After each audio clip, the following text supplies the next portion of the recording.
A catastrophic event that began with the appearance of a single red moon. The moon grew larger and darker until it engulfed the land and mountains, triggering an endless disaster.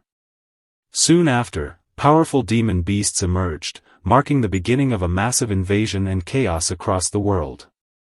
Gigantic demon beasts surge across the land, destroying everything in their path. Explosions, flames, and chaos spread uncontrollably, plunging the world into despair. Cities crumble, corpses fill the ground, and entire regions burn. The brutal war against the demon beast stretches on for 100 years, leaving devastation everywhere. After a century of brutal war against the demon beasts, humanity finally manages to claim victory, but the cost is unimaginable.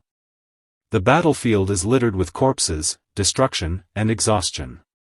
Survivors stand among the ruins, questioning whether this outcome can truly be called a victory, and whether there is any meaning in such a tragic ending.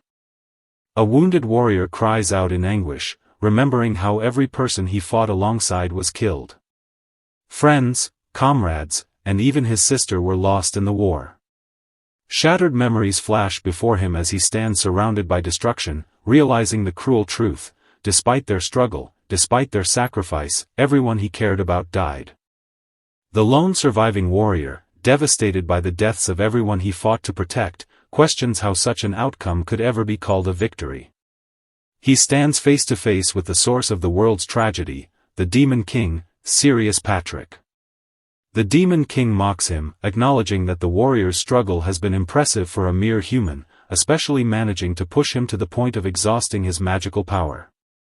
The Demon King acknowledges that the hero, Xavier Benedict, has won, but taunts him by revealing that the threat isn't over. Even if the Demon King falls, the demon race will eventually return. Furious and overwhelmed by rage and loss, Xavier silences him with a shout and attacks, swearing to kill him. As the Demon King begins to fade, he mockingly promises that they will meet again. Xavier launches a final, furious assault on the Demon King. Surrounded by flashes of blue and purple energy, the two exchange powerful blows in mid-air.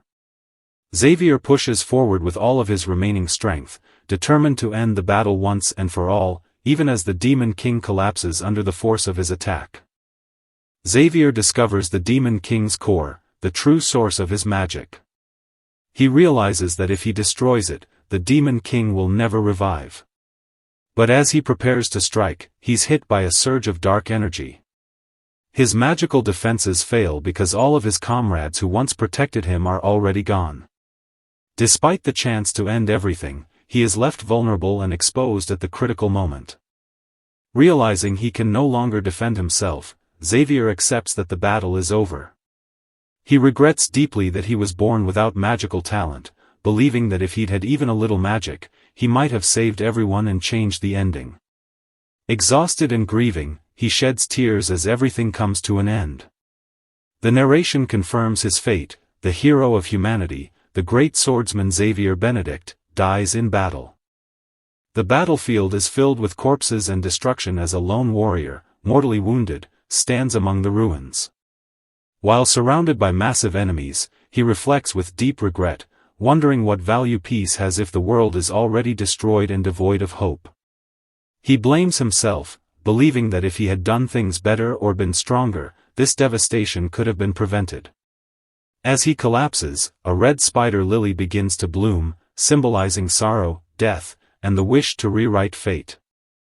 As the warrior's thoughts wonder whether he could have changed the tragic outcome, his consciousness fades, and a light shoots across the sky. The next moment, a newborn baby's cry echoes in a peaceful village. A couple celebrates the birth of their son, unaware that the child carries the mind or soul of the fallen warrior. The baby opens his eyes early, confirming that he is alive again despite believing he should have died.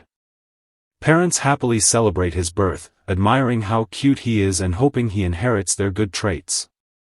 While they dote on him, the newborn internally reflects in shock: these people are his father and mother from 28 years ago. Realizing the impossible has happened, he confirms this isn't a dream or illusion. He has regressed, returning to the past and being reborn into his own family, 28 years earlier. After being reborn, the child, Xavier, immediately begins pushing himself to grow stronger, haunted by his memories of the tragic future. Even as an infant he develops quickly, and by the time he can walk he is already training with determination far beyond his age. His only goal is to surpass his former self and prevent the future disaster he once failed to stop. By age 3, Xavier is already practicing with a wooden sword, fully devoted to becoming stronger than anyone else. Xavier continues his intense sword training even at a very young age, counting thousands of swings in the garden. His mother worries that he's overworking himself, but his father proudly encourages him, believing his talent will make him a top swordsman someday. Despite his determination, Xavier is still just a child. He swings so hard that his wooden sword slips from his hands and crashes into a tree. Seeing how far he still has to go, he laughs with frustration but remains motivated, thinking that the road to becoming the strongest is still long. Xavier tries to act tough after losing grip of his wooden sword, insisting it just slipped. Despite his parents offering help, he stubbornly refuses and attempts to get the sword down from the tree on his own. He jumps with all his strength but his small body isn't strong enough to reach it. Frustrated, he thinks to himself that his child body is too weak, highlighting his impatience to grow stronger quickly. Desperate not to waste his second chance at life, Xavier pushes himself past his physical limits. He jumps repeatedly toward the wooden sword, thinking that if he repeats the same mistakes as in his past life, his regression will mean nothing. Fueled by determination and emotion, he makes one final explosive leap, unleashing a burst of power that lets him knock the sword free from the tree. Xavier manages to knock the wooden sword down with surprising force, shocking his parents. They rush over in disbelief, wondering how he made the sword fall just by willing it. Realizing it must have been magic, they become overjoyed, proudly celebrating that their son is a magical prodigy. Xavier, being smothered by their affection, is overwhelmed as they gush about how amazing he is. Xavier is confused by the sudden display of magic, knowing that in his previous life he had no magical talent. He wonders if he might have absorbed the Demon King's mana when he destroyed his core before regressing. Meanwhile, his parents joyfully take turns lifting him up, declaring that he will become the strongest magic swordsman. Accepting this unexpected second chance, Xavier resolves to use his newfound powers to save the kingdom from the Demon King and rewrite the future. A peaceful and heartwarming moment unfolds as Xavier's parents joyfully play with him, lifting him high into the air while calling him their pumpkin. Despite the loving scene, Xavier internally makes a firm vow: in this second life, he will use his newfound power to save the world from the Demon King and change destiny itself. Xavier trains relentlessly in the forest, swinging his sword non-stop as he counts each strike, already past 4,900 and pushing toward 5,000. No matter the weather, he forces himself to complete 5,000 sword swings every single day because only then does he feel a moment of relief. His determination comes from a deep fear and responsibility. Somewhere out there, the Demon King Sirius is waiting for the right moment to destroy the world. So he keeps training without rest, driven by the belief that he must become strong enough to stop that future. Reveals his identity: Xavier Benedict, 12 years old. He is still haunted by a traumatic memory from the past, the terrifying moment when the Demon King appeared amid destruction and death. That image has never left his mind and fuels his resolve. With fierce determination, Xavier shouts his vow: he will definitely kill the Demon King, no matter what it takes. Xavier unleashes a powerful strike, releasing a massive burst of golden energy. The force tears through the ground and the forest, blasting trees apart and shaking the surroundings. It shows the overwhelming strength he has gained through his relentless training and determination.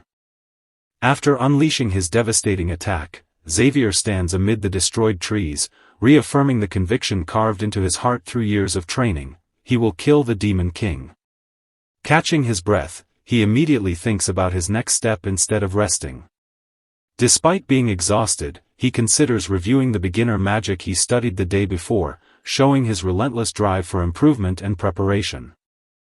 Xavier secretly trains in the forest every day, hiding from his family the fact that he can use magic. Since he managed to activate fire magic the day before, he attempts a more advanced spell today. With determination, he chants and forms a powerful fireball to test its power, but the spell immediately explodes on him, showing the dangerous difficulty of his self-taught magic practice. Xavier's advanced fire magic launches uncontrollably into the sky with immense power, spiraling and bursting with flames. It crashes violently into a distant rocky cliff, causing a massive fiery explosion. The destructive force of the spell shows just how overwhelmingly strong his magic is, far beyond what he intended to test. Xavier is shocked by the massive destruction caused by his spell, realizing the cliff has been completely blown apart. He's stunned that there's such a huge gap in power between beginner and intermediate magic, especially since he only recently started studying. After the initial panic, his shock turns into excitement. He sees his overwhelming power as a good thing and becomes motivated, pleased with the results. Xavier realizes it's getting late and rushes home so his mother won't worry. On his way back, the town is bustling with people talking about a new inspection from the nobles of Ionk Castle. The residents complain in frustration. Despite paying their taxes regularly, the nobles still come to criticize them and add pressure. Because of the ongoing war in the north, the common folk feel the biggest burden, supplying goods while the nobles in the capital remain unaffected. The townspeople resent the situation and wish the emperor would remove the corrupt nobles. Xavier walks through town and is warmly greeted by the villagers, who admire his dedication to sword training. One elder jokes that he wishes his grandson had Xavier's diligence, but another villager reminds him the grandson is only 3 years old, leading to light-hearted laughter. However, the mood shifts when the townspeople begin talking about the noble who will soon visit, Count Jim Klaus from Bone Castle. They speak with resentment, calling him and his butler Michaela cowards who always flee when danger arises. The villagers also insult the count for foolishly betraying the empire, believing his wealth could buy protection from the demon race. The overall sentiment is clear: the townspeople despise the upcoming visit and have no respect for the count. After finishing his training, Xavier stretches and prepares to go home. He reflects bitterly that because of foolish nobles, humanity suffered a complete defeat in the past. Suddenly, chaos breaks out in the street. A horse-drawn carriage rushes through recklessly, smashing into a barrel of fruit and sending apples flying everywhere. The frightened vendor scrambles to pick up his produce while trying to avoid being trampled. Instead of apologizing, the rider yells aggressively at the townspeople to get out of the way, showing arrogance and disregard for their safety. The atmosphere shifts from peaceful to tense as the noble's arrival immediately brings trouble and disrespect. The reckless noble's rider charges forward aggressively on horseback, yelling for people to move. The fruit seller gets struck and falls painfully to the ground as apples scatter everywhere. The surrounding townspeople watch fearfully, but no one can stop the chaos. Then the perspective shifts, the camera focuses on Xavier, whose expression turns dark and intense. His glowing eyes show anger and determination, indicating he has seen enough and is about to intervene. A lavish parade of noble soldiers enters the town, displaying their authority in a dramatic and showy manner. At the center of the procession is a young noble boy with blue hair. He steps forward confidently, clearly enjoying the attention. He announces that they have finally arrived and smugly demands that the commoners entertain him. The narration introduces him as Ion Klaus, a 10-year-old and the son of Count Jim Klaus, joining his father's inspection for the first time. Ion seems arrogant and entitled, expecting the townspeople to please him just because he is nobility. As the noble boy Ion arrives, a woman and her young daughter become visibly nervous, afraid of attracting his attention. Ion steps forward toward their stall, clearly having noticed them, which worries the onlookers. Xavier observes from a distance and wonders what Ion intends to do. Ion picks up a loaf of bread from the stall. When he asks for the price, the terrified shopkeeper immediately insists that no payment is needed and begs him to take as much as he wants, clearly out of fear rather than generosity. This moment shows how the townspeople are forced to act submissive around nobles, even sacrificing their income to avoid trouble. Xavier silently watches the unfairness unfold. On rejects the shopkeeper's attempt to give him the bread for free. Pretending to act honorable, he says that as someone responsible for protecting the town, he must follow the rules, and demands proper payment and change. He then tosses down an excessive amount of money, shocking the woman. She panics, insisting she doesn't need payment and will gladly give him as much bread as he wants. Ion coldly replies that she shouldn't take too much. Then his true intention is revealed. He proposes that if the shopkeeper allows her young daughter to play with him, they can consider the payment settled. The scene exposes Ion as a cruel and abusive noble who uses money and authority to exploit commoners. Xavier witnesses this moment, and tension builds. People watching whisper pitifully that the young girl will suffer under the noble boy's demands. Xavier, unable to tolerate the situation any longer, pulls up his hood and prepares to act. He considers stepping in, on behalf of his parents, implying the conflict has become personal and emotional for him. Suddenly, Xavier releases a surge of power, glowing with blue energy shaped like a fierce beast, and draws his weapon, racing forward with clear intent to intervene and stop Ion. Xavier, still overflowing with his powerful blue aura and ready to strike, pauses just before launching himself forward. He realizes that rushing in recklessly would expose him and draw too much attention to himself. Although he desperately wants to protect the girl from Ion, he hesitates, torn between acting on impulse and avoiding unnecessary trouble. The moment shows Xavier struggling to control his emotions and power, holding himself back despite his anger. Reflects that he doesn't want to worry his parents and is more focused on completing his mission. Using the stealth and agility skills he's honed, he races through the busy town, jumping across rooftops to avoid being seen. After gaining enough distance and blending into the large crowd below, he concludes that he has finally shaken off anyone who might have been following him. Xavier activates powerful blue magic, radiating an intimidating aura. The boy suddenly grabs a woman and unleashes the same blue power on her. She panics and begs for forgiveness, but the magic overwhelms Ion and she begins to experience something terrifying. Ion trapped inside a swirling sphere of blue magic, struggling and gasping for air. The nearby guards panic when they realize their master is in danger and hesitate before attempting to help. The caster scolds them angrily for being slow and useless, urging them to move faster. A child looks on in fear as the magical vortex lifts the trapped Ion high above the buildings into the sky. He continues channeling a powerful blue spell, holding Ion suspended in a vortex of water. The girl observing is shocked, realizing they didn't see he do anything to provoke the attack. She wonders how he managed to reach his limit and gain such overwhelming power in only 2 minutes. Xavier's intense expression shows he's fully focused on the magic. Suddenly, a man Mr. Habush appears, shouting for the guards to get out of the way as he prepares to intervene, clearly determined to stop the boy. Xavier unleashes a powerful water-based magic attack, but he leapt away from the Ion, and she fell.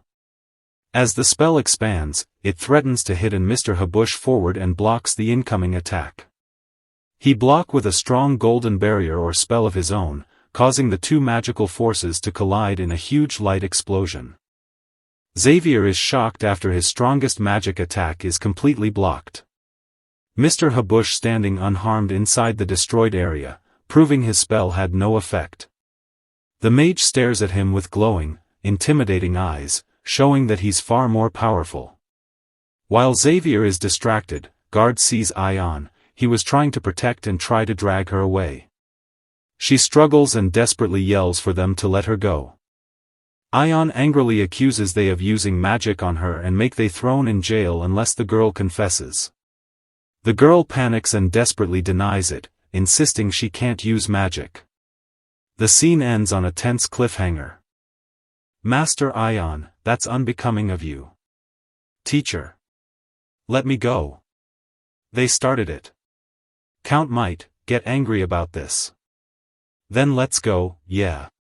This isn't the end. Benedict family. It looks like he is enjoying a large amount of food. So, the Bone Castle nobles finally arrived in town today? Usually, they come to collect taxes earlier each year. I heard someone got into it with the young heir who joined the inspection. We have to thank that guy. It's no laughing matter if you get caught, you won't get away with it. I heard it was a water mage. Helena Benedict, Xavier's little sister. Could it be my big brother? There's no way I'd be that reckless. Besides, I was training in the forest all morning. Hey! How many times do I have to tell you no reading during meals? I'm not reading, I'm studying magic. That's still a no. Eat properly, then head off to class. School lessons are boring anyway. Just thinking about tax collection makes head hurt. At least Count Claus leaves once you pay him off. Just 2 more days, hang in there. Eat all your meat, okay? Thanks, Mom. Xavier, want to spar with Dad later? I'll pass. You know, Dad used to be a famous swordsman on the battlefield. People always asked for his guidance, but he turned them all down. I've got studying to do this afternoon. Dad, you should train your mind sometimes, not just your body. Big brother, I want to study with you too. You've got school, remember? Plus, you're working on medicine to heal me if I ever get hurt, right? I'm counting on you. I'll do my best, brother. If it'll help you, I'll go to school and work hard. My sister Helena has a knack for making magic potions. In my past life, she became Bone Castle's top mage healer by age 16. In my second year away from the Empire as a knight, there was a demon attack. Just before inventing the cure for the Velados virus, she was killed. After her death, a pandemic wiped out 1/3 of Bone Castle's population. Helena, this time, I'll protect you no matter what. Better hurry and get to school. Helena only listens to Xavier, I swear. That's because I love my big brother. Dad, why? I heard you treated Mr. Habush rudely. You hit me over a hired bodyguard. You hopeless fool. What a disgrace. Do you even know what it takes to be a noble? Think hard.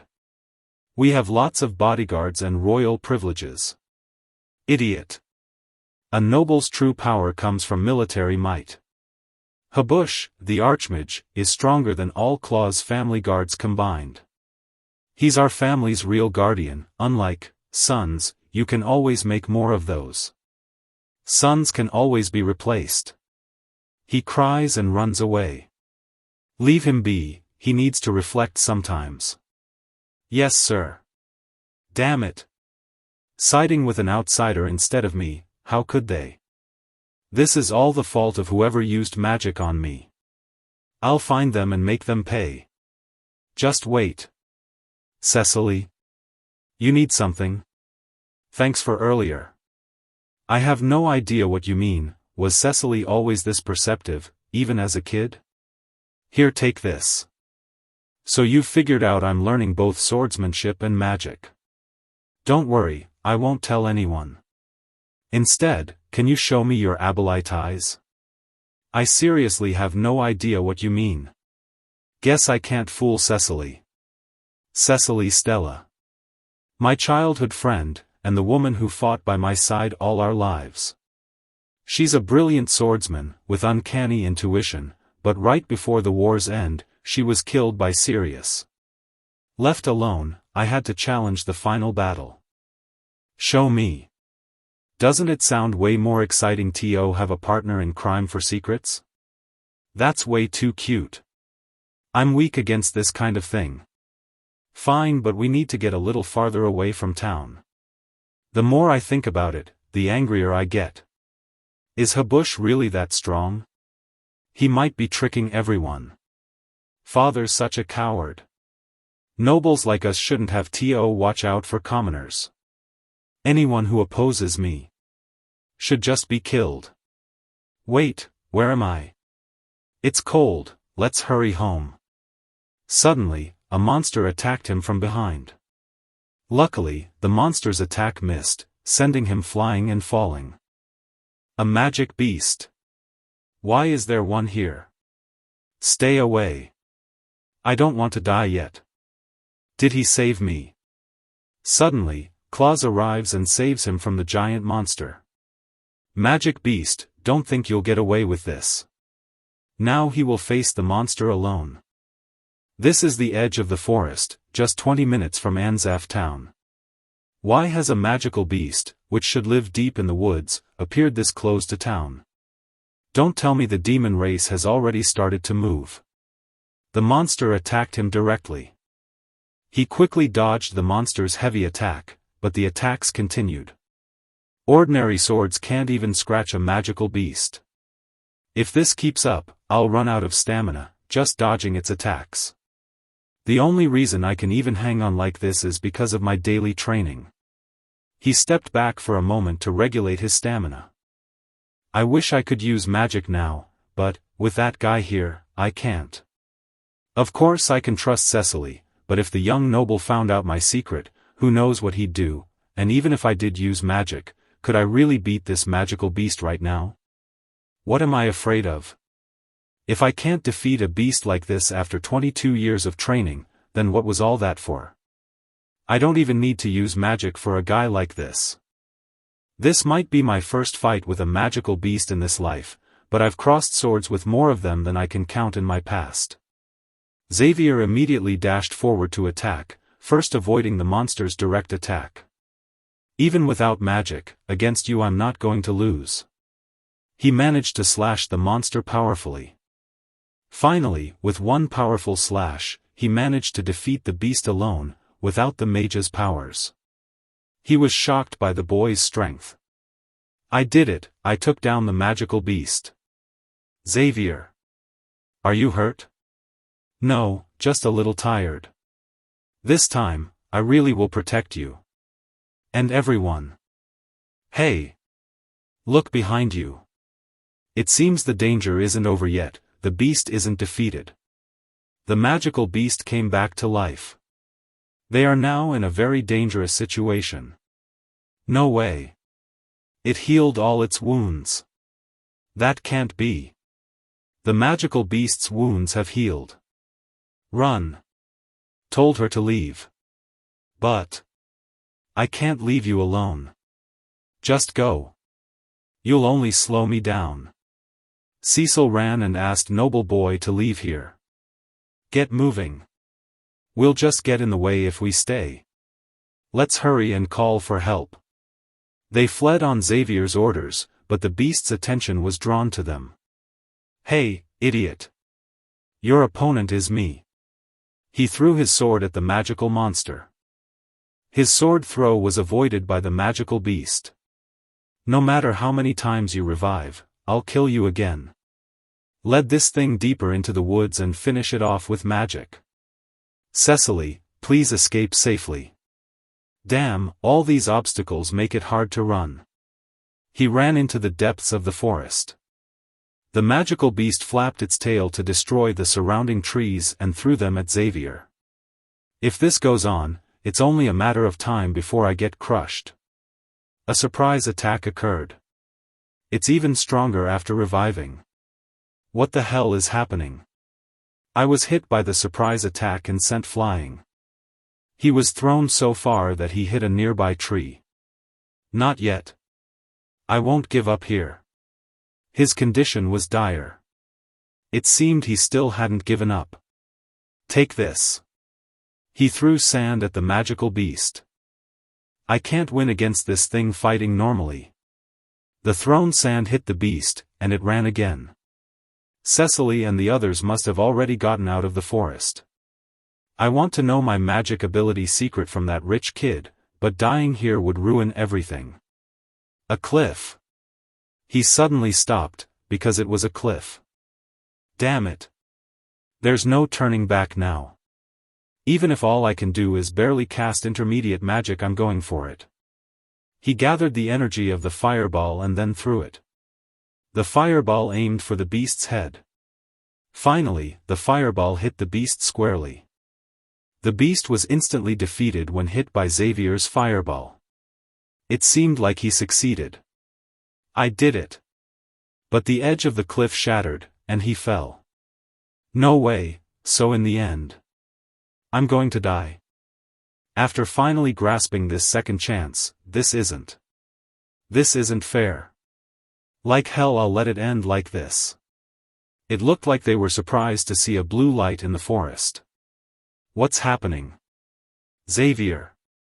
Cecily was worried about him. Xavier, please, be safe. It seemed like he was seeing his old self, during that dark time. At the same time, he also experienced something strange, as he was enveloped in a golden light. A time when he experienced a terrible time and the defeat of humanity. He ended up with a life where he defeated all the beasts and then died. My life flashing before my eyes? So it really is all over. I staked my entire life on defeating the Demon King. 20-some years. Everyone I held dear, I pleaded desperately to the ancient powers and finally got this chance. I can't let it end here. No matter what, I'll protect everyone and this world. Am I still alive? Where am I? Xavier is still alive after being in danger. My leg. It looks like his leg is badly injured from falling from a cliff.